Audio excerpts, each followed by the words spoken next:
3 coups d'affilée. Le quatrième, les gens vont commencer à un peu moins vous croire quand même. Qu'ils le veuillent ou non, vous allez avoir moins de crédit.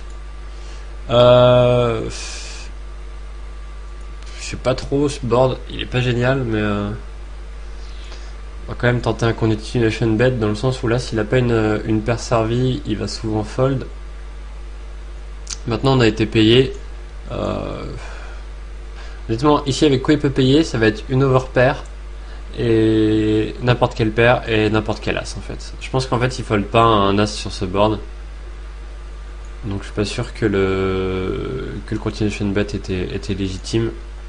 Voilà, bon, il nous fait un demi-pot river, je sais pas trop d'où ça sort. Je pense que c'est un joueur qui est globalement mauvais, hein. Vous pouvez quasiment être sûr à 100% que le joueur est mauvais quand vous le voyez faire des moves du genre limp, call, et ensuite check, call, check et mise river. Bon, ça c'est des lines qui ressemblent à rien et à juste titre, puisqu'il ne faudrait jamais les employer. Et quand je dis line, c'est un terme qui veut dire en fait la façon dont vous allez jouer le coup, dont le coup va se dérouler du début jusqu'à sa fin. Parce que ça vous permet en fait, c'est un terme qui va définir donc la façon dont on joue un coup, adopter une line. Et donc on va dégager des schémas, des lines qui vont être plus ou moins identiques, quel que soit le joueur dans certaines situations, du genre toucher un brelan, du genre jouer un tirage couleur. Ici pareil, donc 3-2 suité, on est trop loin du bouton, on n'est pas au bouton surtout. Pareil, ici roi 8 suité, peut-être du bouton, mais ici non. Alors, on a 40 centimes à rajouter, on a largement les cotes pour aller jouer notre tirage brelan. Voilà, donc ici surtout se rappeler qu'on était venu jouer un brelan, enfin on a une main, c'est une paire de 9, ok, mais on va pas prendre des risques contre un joueur qu'on connaît pas, et qu'en plus raise c'était assez conséquent son raise pré-flop. Ici pareil, bon, il a raiser initial, je sais plus si c'est lui ou si c'est nous, parce que j'étais en train de parler. Prendre aucun risque. On a complètement miss, l'as, on fold. Là je pense que le raise n'est pas trop dégueulasse, mais je vais avoir tendance à coller quand même.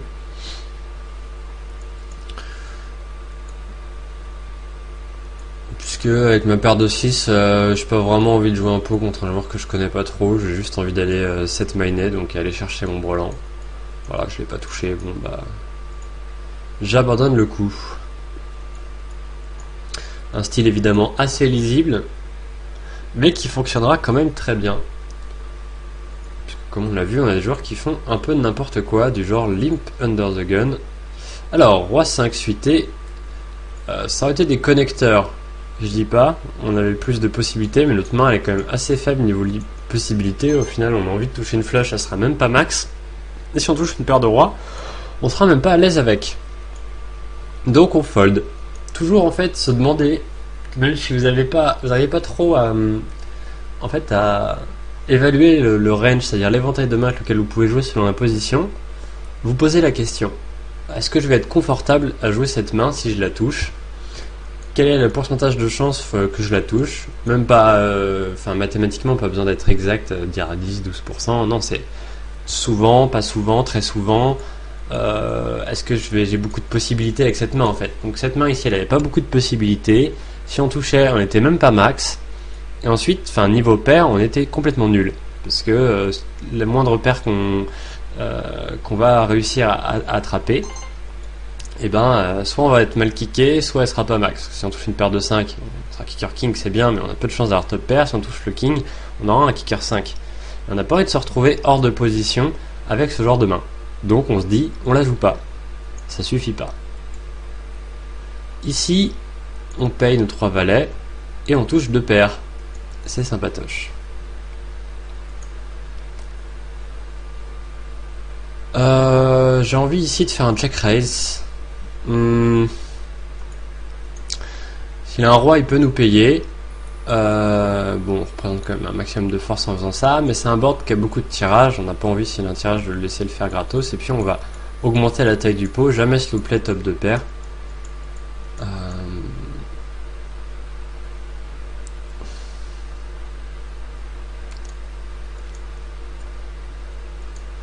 Si c'est pas un board génial, je pense, pour un continuation bet, puisque quasiment toutes les mains, enfin, il y a très peu de mains qui ne vont pas avoir touché une partie de ce flop, quoi. N'importe quel 10, n'importe quel Queen Jack ou n'importe quel truc du genre. En plus, il y a un tirage pique. Enfin, c'est vraiment une. Là maintenant, évidemment, on est beaucoup mieux, mais il y a enfin, au flop, il y a peu de mains qu'on va vraiment, qui vraiment n'auront absolument pas touché de près ou de loin ce flop quand même. Ce qui fait qu'il est assez difficile à continuation bet. Mais bon, malgré tout, on est en position. On est le raiser initial. Ça me paraît difficile de pas le miser. Maintenant, contre des joueurs corrects, on va souvent se faire check raise et on va pas comprendre ce qui nous arrive. Mais bon, ici, ça arrivera assez rarement. Donc ici, notre check raise avec roi valet qui est pas passé. Bon, c'est pas la mort. L'idée, c'est de toute façon, en partant d'un roi valet, enfin d'un flop roi valet X, on a peu de chance de toute façon de. Enfin, c'est pas comme si on était parti sur un flop 7 high avec un brelan, quoi. On a peu de chance de lui laisser une opportunité de toucher un gros truc, en fait. Donc, soit il a déjà un roi ou un truc comme as valet et il nous paye et puis on construit un gros pot. Soit de toute façon, il a rien et on va nulle part, quoi. On avait envie, par contre, de lui laisser la chance de voir turn et river gratos. Et de laisser voir turn et river gratos et puis de nous repasser devant en fait, tout simplement. Parce qu'on va très vite se retrouver avec des turns et des rivers qu'on n'a pas forcément trop envie de voir. J'ai envie de penser à tout ce qui fait rentrer les tirages avec un queen 10 ou autre, ou as queen. Donc tout ce qui est des 10, des as, voilà, après on sera pas très bien si notre adversaire commence à montrer de la force et push. À pas se sentir à l'aise. Alors ici, ce qu'on remarque, c'est que ce joueur, eh bien, il a l'air de nous relancer tous les boutons. Et contre ce genre de joueur, de temps en temps, il va falloir faire un petit move en retour, c'est-à-dire lui expliquer que on n'est pas une free blind. Hein. Notre blind, si on la veut, il va falloir batailler un peu. Donc de temps en temps, quand on a une main qui serait pas normalement pas forcément géniale, mais qui a l'air d'avoir une potentiel, par exemple un truc comme 6-8 suité, j'aurais eu ça sur ma grosse blinde, il me relance.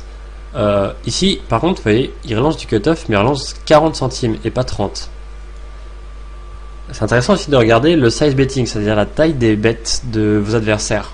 Parce qu'ils ont tendance, comme on fait nous d'ailleurs, hein, à miser plus fort quand ils ont une main plus forte. Et il se fait mine relancer. Alors la mine relance, sur ces rooms, 80% du temps, c'est les as. Faut quand même se dire ça. Donc ce joueur, on le regarde de près parce qu'il est sur deux tables. Sur deux tables, il va être au bouton quand on sera dans les blindes, quand on sera en grosse blinde. Donc on n'a pas envie de passer notre temps à lui filer nos blindes gratos. Donc de temps en temps, on va regarder s'il continue à le faire à chaque orbite. Et s'il le fait à chaque orbite, eh bien on va le punir. Alors, notre adversaire qui a mine relancée, bon manifestement il n'a pas les as, sinon il aurait déjà push tapis. Il a mine relancée, il a mis 1,30 dans 75. Honnêtement, j'ai assez peu d'idées de ce qu'il peut avoir pour juste payer. Notre ami là en bas qui a sur-relancé, je pense qu'il a souvent deux paires avec un truc comme valet 10, valet 8 ou une main qui avait du potentiel. Maintenant il push. Je serais assez curieux par contre de voir ce qu'il y avait du côté de l'Olipo. Je pense que c'était très mal joué de son côté. Peut-être qu'il avait une main du genre As-King ou un truc comme ça qu'il n'a pas voulu lâcher au flop, comme beaucoup de joueurs de son niveau. Alors on est en position avec As-King suité, hein, bien évidemment. Je crois que j'ai limp et c'est absolument pas ce que je voulais faire. Je voulais miser. Maintenant je suis comme un débile et je vais check fold malheureusement.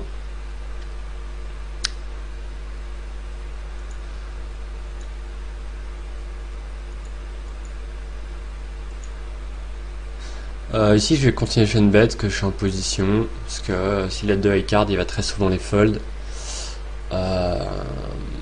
Parce qu'au pire, même s'il paye, je pense que de toute façon, je prends très souvent le coup. Et puis, si jamais il me paye, j'ai toujours une chance de toucher un As ou un King, Turn River, et je représente quand même un monstre avec mon tribet préflop.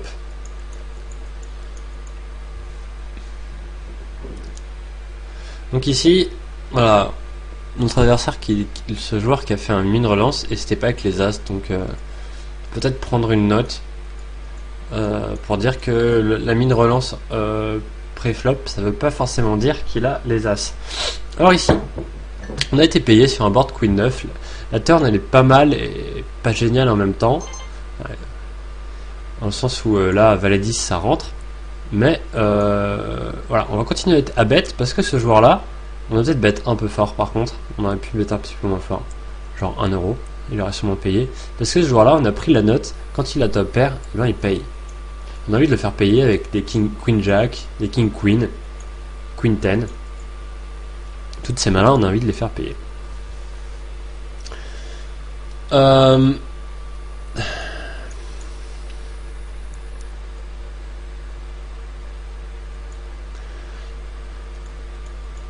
Ici, je décide maintenant de réagir et de le sur-relancer. Je serai en position de toute façon après flop, même si cette main elle est pas géniale. Bon, en l'occurrence, on a un mauvais timing.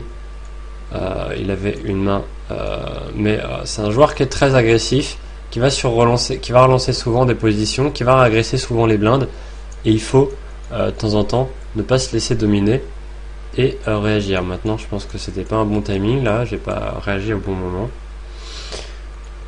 Tant pis. Quand vous avez un joueur très très agressif, bon après vous pouvez simplement rester très serré et puis éviter de le rencontrer. Ça marche aussi très bien. Et attendre d'avoir une grosse main et le laisser s'empaler quand vous avez une grosse main. Ça peut marcher aussi. Reste à voir s'il joue bien ou s'il ne joue pas bien. Pour le moment, j'ai pas l'impression d'avoir vu faire trop d'erreurs. Il joue très bien, très agressif en position.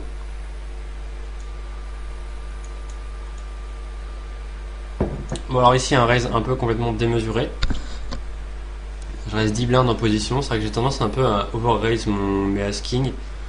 Tout simplement parce que j'aime pas, à ses limites ça colle trop pré-flop et je trouve que c'est une main qu'il faut absolument protéger pré-flop. Vous voyez, lui il a payé ouvertement 1 euro direct, 10 blindes, ça l'a pas gêné. C'est assez fou. Ici bien évidemment on va pas le slow play, en plus notre adversaire est très bien stacké. Mais voilà, vous voyez le fait que même mettre 1 euro ça me protège même pas quoi. Donc lui, pour le moment, on va lui mettre une petite note. On vient de le voir jouer. On va mettre...